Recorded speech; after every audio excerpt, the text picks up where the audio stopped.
30h30, porque agora tem um quadro Check-up no rádio com a nutricionista Isabelle Cláudia. Quero aqui mandar um forte abraço para o doutor Bruno, advogado, sempre na escuta aqui do nosso Panorama 95. Isabelle, seja bem-vinda aqui. Inclusive, esse quadro aqui hoje é homenagem a Bruno, está um pouquinho acima do peso, né? Então ele vai se informar com certeza aí das suas dicas maravilhosas. Isabelle, bom dia. Bom dia, Marcos. Coitado de Bruno. Eu recebi uma homenagem como essa logo na segunda-feira, né? Logo na segunda-feira. Bom dia a todos vocês que estão aí de casa nos ouvindo, né? Assistindo aí pelo YouTube. É um prazer, espero que todo mundo esteja descansado depois dessa Semana Santa maravilhosa, né? Cheia de chuva. E a derrota do Flamengo, né, Marcos? Pois é, não, vamos falar sobre isso não, né? Já... Mandar um beijo pro meu pai, né? Que eu acho que ele é um dos poucos que estão felizes ele hoje. É tricolor, ele é pai fluminense? É tricolor, o Bervan, né? O Bervan Cirne. Um beijo. Não, ontem organizaram uma carreata aqui em Caicó, tinha 2 carros. 2 carros, Um pai Fusca e uma não. Kombi, né? Coube tudo da torcida do Fluminense. Coube todo mundo. Coronel Costa tá muito feliz também. Tem pouquíssimos felizes aqui em Caicó. Esteatose hepática, gordura no fígado, é isso? Isso mesmo. Eu acho que é um dos temas que todo mundo pergunta. Hoje em dia nós temos uma crescente de diagnóstico. A gente às vezes se pergunta, será que existia tanta esteatose hepática assim, tanta gordura, tanto paciente diagnosticado? Ou será que é porque não se tinha tanto diagnóstico, né? Não se buscava tanto e hoje os pacientes buscam mais por esse diagnóstico, né? E descobre-se mais, né? A gente tem há 2 anos tinha uma perspectiva que na América Latina 40% das pessoas estavam diagnosticadas com esteatose hepática ou a gordura no fígado. E como sempre, os pacientes sempre procuram, né, Marcos? O que é que a gente pode tomar? Qual o remédio? Gente, não há remédio. O que existe é uma mudança de estilo de vida. Você não vai mudar uma situação de uma esteatose hepática sem mudança de comportamento. A gente tem que mudar o comportamento, né? Eu quero até começar para esclarecer a vocês como isso é um fato de que você precisa mudar seu comportamento. Tem um estudo de caso de uma paciente que ela era transplantada, aqui no Brasil, ela foi transplantada, né? Ela fez transplante de fígado quando ela estava numa situação de esteatohepatite. E ela fez esse transplante de fígado e após isso, né? Ela retornou ao nutricionista, quando já transplantada, 2 anos após o transplante, com um quadro de esteatose hepática novamente. Então, o que é que eu quero dizer a vocês? Que não adianta você manter o mesmo estilo de vida, comendo as mesmas coisas, que se não existir uma mudança de comportamento, não vai existir uma mudança da sua situação. No caso que eu estou falando, a gordura no fígado. Então, assim, o que existe, Isabelle? Mudança de padrão alimentar, mudança de estilo de vida, né? Realizar atividade física. Coloquem na cabeça que o fígado, gente, ele é um órgão central do metabolismo. Hoje a gente sabe que a esteatose hepática ela é multifatorial, né? Muitas coisas podem desencadear, né? Não apenas o álcool, como as pessoas estão acostumadas a ouvir, né? Que o álcool da cirrose, que o álcool da esteatohepatite, que o álcool da esteatose hepática.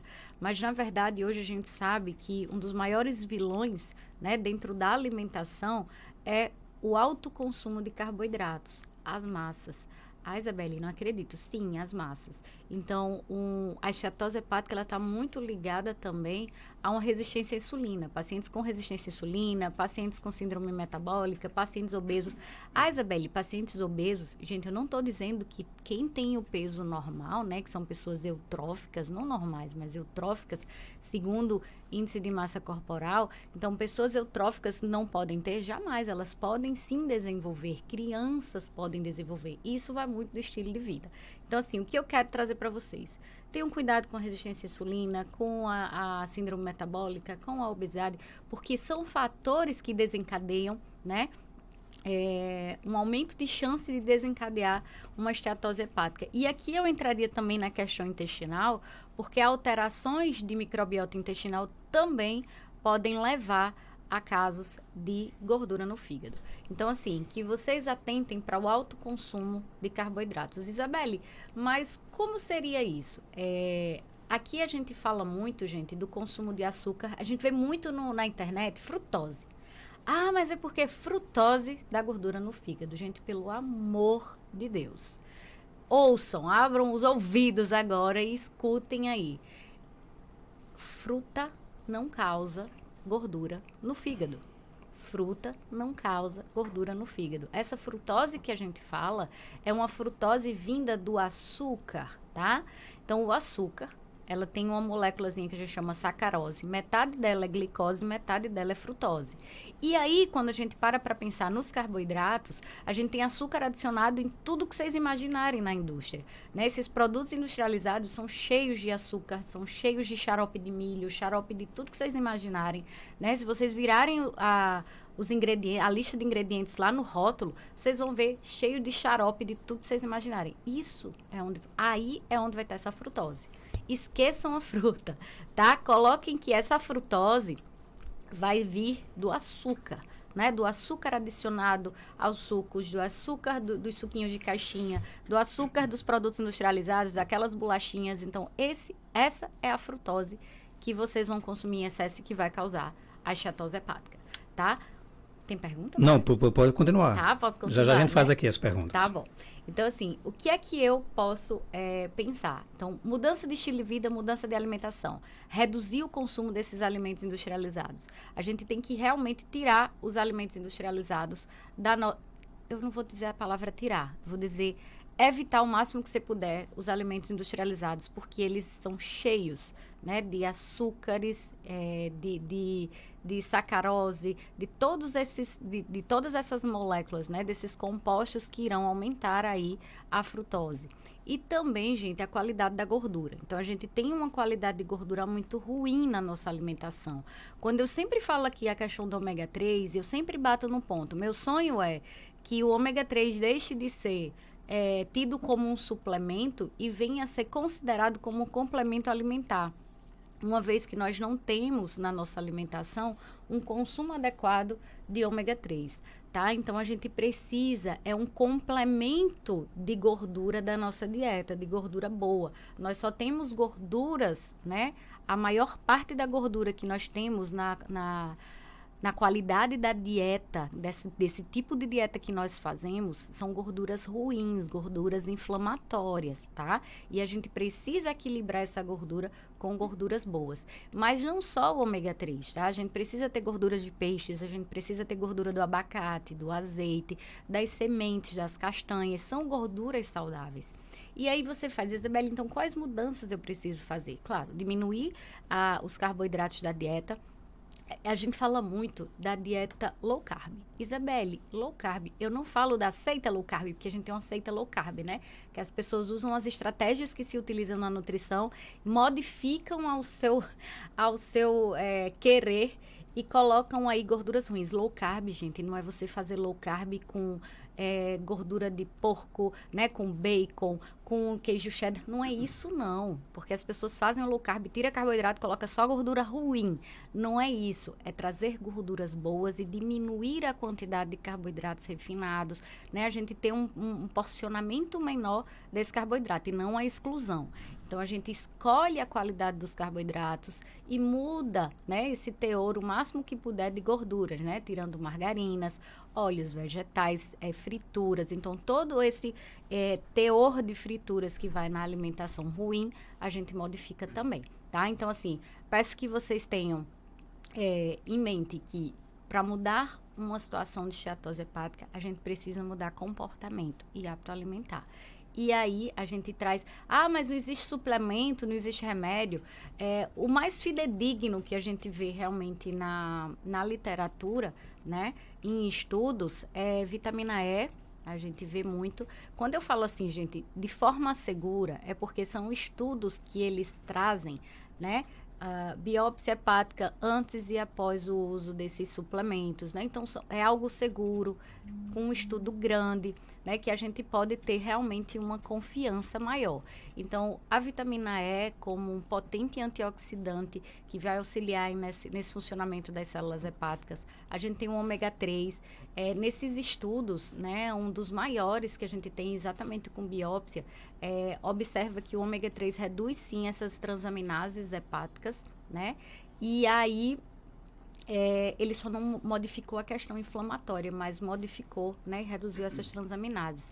Então, o ômega 3, a vitamina E e probióticos, né? A gente utiliza muito probiótico, não qualquer probiótico, mas a gente utiliza alguns blends de probióticos, de simbióticos, né? Que são essas, eu vou falar de um modo bem popular para que vocês entendam, bactérias saudáveis, tá certo?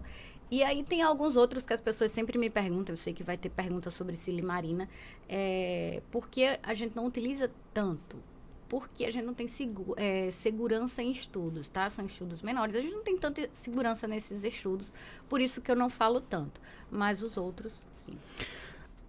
Abraço aqui, só daqui um direito de resposta aqui, o nosso amigo Bruno, né? Ele colocou o seguinte: gordura é energia acumulada. Eu sou só uma imensa Fofinho. pilha ambulante, né? Olha só. Eu sei porque ele disse que era fofinho. Ele disse que é uma pilha ambulante, né? Tem pergunta aqui, o ouvinte quer saber o seguinte: todo alimento ele pode ser transformado, queimado em massa muscular? Não, Todo gente, alimento ele pode ser transformado em massa? Não é assim não. Nós temos vários metabolismos, né? Por exemplo, na esteatose hepática, lá no fígado, a gente tem uma tendência... o que acontece muito na esteatose hepática, quando a gente tem, por exemplo, resistência à insulina, vou dar um exemplo aqui. Ao invés do corpo estar queimando a gordura, ele vai estar armazenando lá no fígado, tá? Quando eu falo também na questão de você, por exemplo, não fazer dietas restritivas demais, perder muito peso em pouco espaço de tempo, por quê? Porque tudo vai passar por esse metabolismo hepático, chega lá no fígado, esse fígado vai estar aí sobrecarregado em eliminar essa gordura e vai armazenar lá mesmo. Então, a questão da formação da massa muscular vai muito dentro do consumo proteico das funções metabólicas do seu corpo, tá? Para a gente produzir essa proteína, essa massa muscular. Então, vai da proteína da dieta e de outros compostos, porque ela não vai ser, né, de micronutrientes também, então não vai ser formada sozinha. A gente precisa da energia também advinda aí dos carboidratos. Então, é todo um contexto metabólico para a formação, mas através da alimentação também a gente faz isso. A Isabel Cristina pergunta o seguinte: eu posso tomar ômega 3 porque fiz uma cirurgia e foi retirado o colo do intestino, vou várias vezes ao banheiro, e aí? Então, gente, a questão do ômega 3, a gente tem só algumas questões de alguns pacientes que a gente não pode oferecer. No geral, sim. Tá? Por quê? Porque é uma gordura saudável que deveria estar na nossa dieta através da gordura dos peixes de água profunda. Como a gente não tem, a gente precisa fazer esse complemento, tá? Hoje a gente tem muitos estudos em cima dos benefícios, principalmente da questão anti-inflamatória trazida pelo ômega 3. Por exemplo, aumentar a fosfatase alcalina intestinal, que aí a gente melhora a questão inflamatória, né, do intestino. Então, tem muitos benefícios. Mas, no seu caso, isoladamente, creio que não existe problema, a não ser que alguns outros pontos me provassem o contrário, mas creio que não. Tá? Outra pergunta: queijo mozzarella light tem muita gordura? Gente, se a gente pensar na questão de produção de queijo, a gente vai entender que o queijo é um laticínio, né? É oriundo do leite. E essa questão do desnatar, né? Do desengordurar o leite, para também produzir a questão do queijo, a gente também tem que pensar que outras substâncias a gente pode estar compensando, certo? Mas eu digo o seguinte, eu gosto muito de dizer a alguns pacientes meus que podem consumir laticínios, né? O que eu gosto da história do queijo mussarela é porque ele vem em fatias finas e você coloca uma fatia, então isso aí já tá tranquilo. Diferente de você pegar uma peça de queijo manteiga, né, e tentar tirar uma fatia fina que você não vai conseguir. As pessoas tiram 2 dedos, assim, né, a espessura. Então, assim, não acho que não vai alterar muita coisa quando você usa de forma pontual, quando você não usa com excessos, não vai alterar muita coisa não, tá? E pode fazer uso. Outra pergunta, Isabelle, qual chá serve para labirintite? Gente, essas questões de coisas pontuais, por exemplo, chá, para mudança de um quadro, ele é bem mais, como é que eu posso dizer, delicado. Por exemplo, claro que a gente tem, por exemplo, na gastrite de repor mucosa, né? A gente faz reposição de mucosa com espinheira santa, guaçatonga. Esses são comprovados que causam essa melhora. A gente tem muito pouco estudo, muito pouco. Olha, a gente tem pouco estudo em relação a ervas e benefícios para labirintite. Mas a gente tem outras situações que a gente pode fazer exclusão na labirintite e observar a melhora, tá? Do quadro, como café, tudo que contém cafeína, chocolates, maracujá, né? Tem algum banana, se fala, tem muita coisa já pontual em relação à banana. Então, são coisas pontuais. Observar se você também tem alguma deficiência de vitamina do complexo B, por exemplo, a vitamina B6, que está auxiliando aí o aumento das tonturas, ou de se você sente náusea, não sei. Então, assim, a gente observar também algumas deficiências nutricionais que podem ser corrigidas, tá? E aí, fazer a exclusão de algumas coisas que podem estar piorando. Tá certo? Isabelle, obrigado por sua participação. Onde é que a gente lhe encontra aqui em Caicó? Ô Marcos, obrigada também. Encontra lá na Galeria Malvina, que fica em frente à Prefeitura Municipal de Caicó, tá? A sala é a 204 e o telefone para contato é o 9604-0655. E o Instagram? Instagram é nutricionista.isabelle com 2 Lz. Tá? Obrigado, viu? Até Obrigada, segunda. Marcos, até. 7h10.